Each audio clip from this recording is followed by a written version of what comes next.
Baik, Assalamualaikum warahmatullahi wabarakatuh. Kali ini kita akan belajar tentang aplikasi CorelDRAW ya.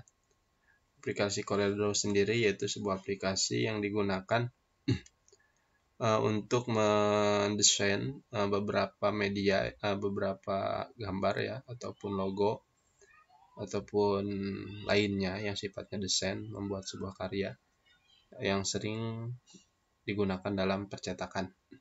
Nah, kalau CorelDRAW sendiri itu ada banyak versinya, namun di sini yang saya gunakan adalah CorelDRAW X7. Nah, bagaimana cara mengaktifkannya? Pastikan di komputer kalian terlebih dahulu itu sudah terinstall aplikasi CorelDRAW. Nah, ya lambangnya kurang lebih seperti ini nih ya. Aplikasinya yang pertama kita lakukan adalah dengan cara mengklik 2 kali icon yang ada di desktop. Nah, kemudian kurang lebih seperti ini.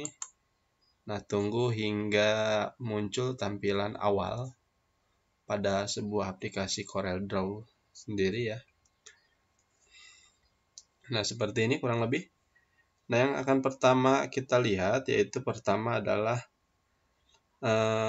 beberapa perintah. Di sini ada new dokumen ya, kemudian ada open recent ya, yang biasanya digunakan kalau new dokumen itu untuk membuat sebuah dokumen baru.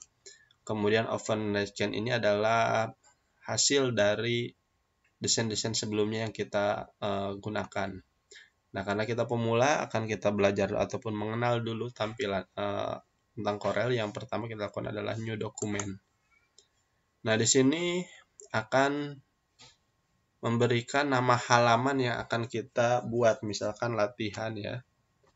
Latihan misalkan. Nah, kemudian di sini ukurannya kita menggunakan ukuran A4. Halamannya ya. Nah, seperti ini tampilan awalnya, lembar kerjanya dalam sebuah aplikasi CorelDRAW. Nah, pada umumnya setiap aplikasi mempunyai beberapa pendukung ya. Di sini mulai dari ada title bar ya, ataupun judul. Title bar ini di sini contohnya paling atas ada latihan. Kemudian juga ada menu bar. Menu bar ini adalah menu-menu yang biasanya digunakan untuk proses baik itu membuat halaman baru, dokumen baru, ataupun print, edit, dan yang lainnya. Itu biasa sering kalian temui di aplikasi-aplikasi sebelumnya yang lainnya ya. Kemudian juga ada standar toolbar ya. Standar toolbar ini kumpulan icon yang berfungsi untuk mengakses menu-menu yang sering dipakai ya, biasanya mulai dari membuat dokumen baru, simpen lah istilahnya. Kemudian juga ada property bar. Property bar ini digunakan untuk menampilkan pilihan dari sebuah fungsi toolbox yang telah dipakai. Nah, contohnya seperti ini, misalkan saya menggunakan toolbox yang bulat. Nah, maka di sebelah atas ini akan berubah ukurannya. Nah, yang ini fungsinya. Kemudian juga di sini ada ruler. Nah, ruler sendiri. Nah, contoh di sini yang berguna untuk menarik garis ya, baik dari atas ataupun dari samping. Gunanya untuk melihat kelurusan objek yang biasanya ada di dalam. Kemudian juga ada toolbox. Kalau toolbox mungkin yang sebelah kiri ini nih, yang sebelah kiri. Ini adalah kalau orang petani itu alatnya lah, istilahnya dalam tempur membuat sebuah desain.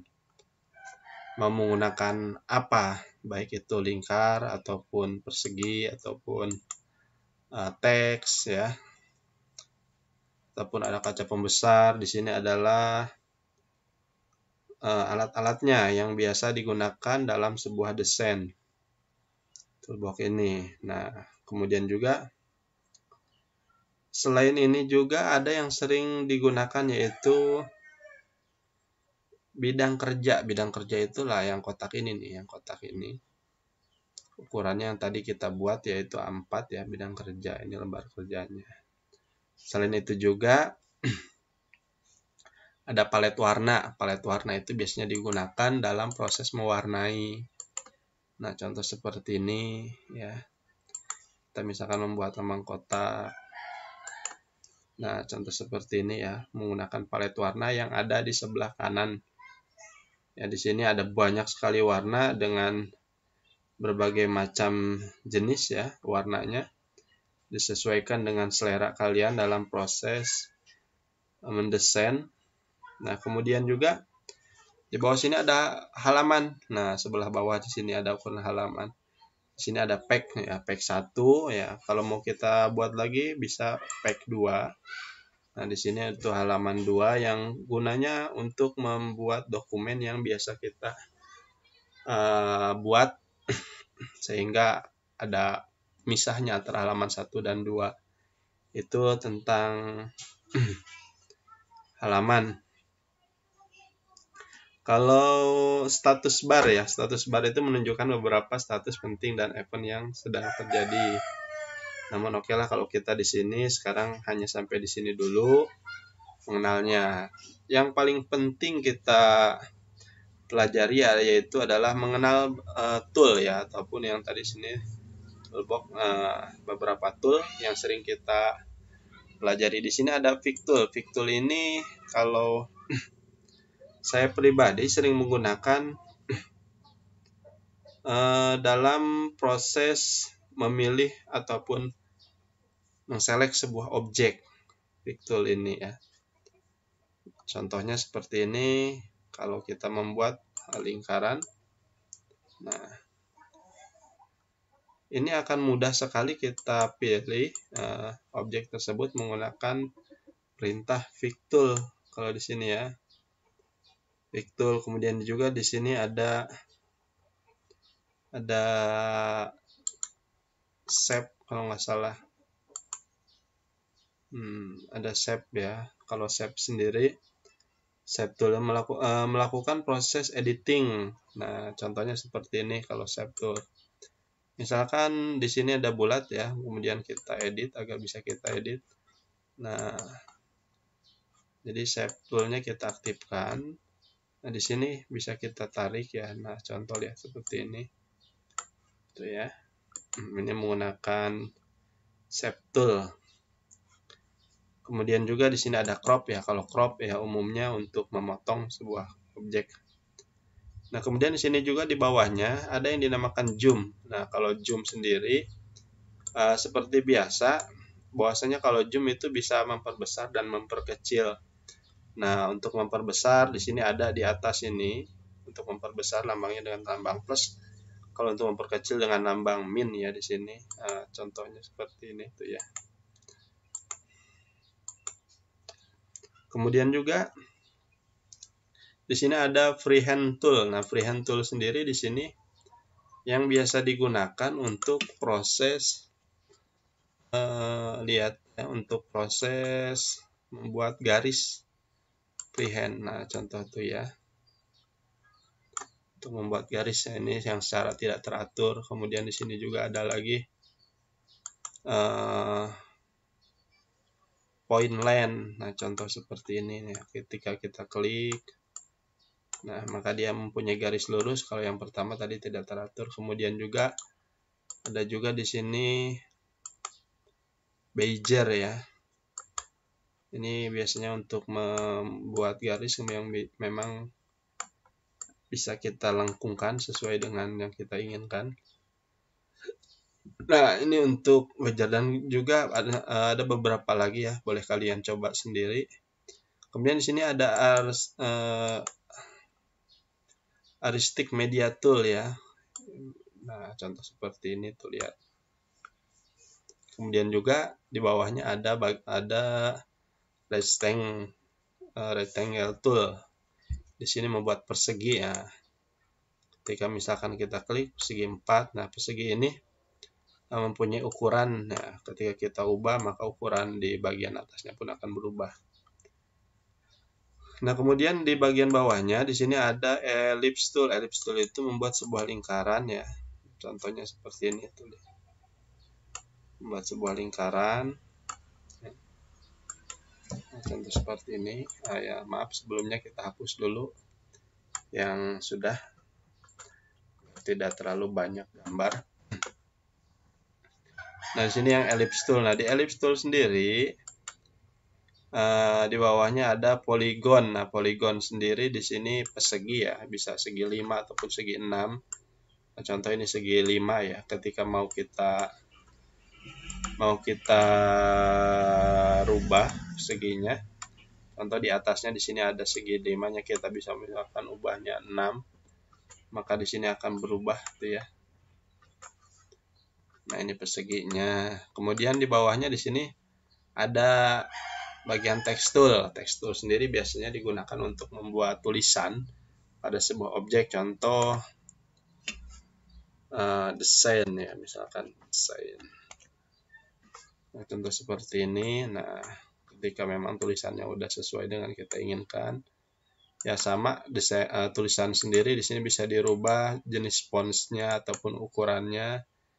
Misalkan seperti ini. Nah, ukuran warnanya pun ya begitu, bisa kita berikan warna sesuai dengan selera hati kalian.